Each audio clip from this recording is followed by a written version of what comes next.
தேங்காய் மர காப்பீட்டு திட்டம் தேங்காய் விவசாயிகளுக்கு இயற்கை பேரழிவுகள் மற்றும் எதிர்பாராத சவால்களுக்கு எதிராக நிதி பாதுகாப்பு வழங்குகிறது.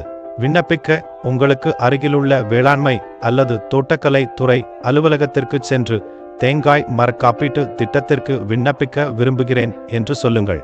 அங்கு உள்ள ஊழியர்கள் உங்களுக்கு வழிகாட்டுவார்கள். நிலத்தை உடைய பதிவு செய்யப்பட்ட விவசாயியின் பெயரில் ஆவணங்கள் நிரப்பப்பட்டுள்ளன என்பதை உறுதிப்படுத்துங்கள். நீங்கள் அடையாள ஆதாரம், காப்பீட்டு தொகையுடன் நிரப்பப்பட்ட முன்மொழிவு படிவம், நில பதிவேடு சான்றிதழ், ஆரோக்கியமான மரங்கள் மட்டுமே காப்பீடு செய்யப்படுகின்றன என்ற அறிவிப்பு, உங்கள் தோட்ட அமைப்பை காட்டும் எளிய வரைபடம் மற்றும் உங்கள் வங்கி விவரங்களை கொண்டு வர வேண்டும். இந்த ஆவணங்களை இந்த பயன்பாட்டின் தேவையான ஆவணங்கள் பகுதியில் காணலாம்.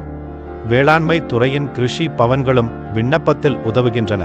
இந்த திட்டம் மன அமைதியையும் விவசாயிகளின் வருமான நிலைத்தன்மையையும் வழங்கி ஆரோக்கியமான தேங்காய் விவசாயத்தை ஊக்குவிக்கிறது. செயல்முறையை நீங்கள் எளிதாகச் செய்ய இது உதவுமென்று நாங்கள் நம்புகிறோம். உங்கள் நேரத்திற்காக நன்றி.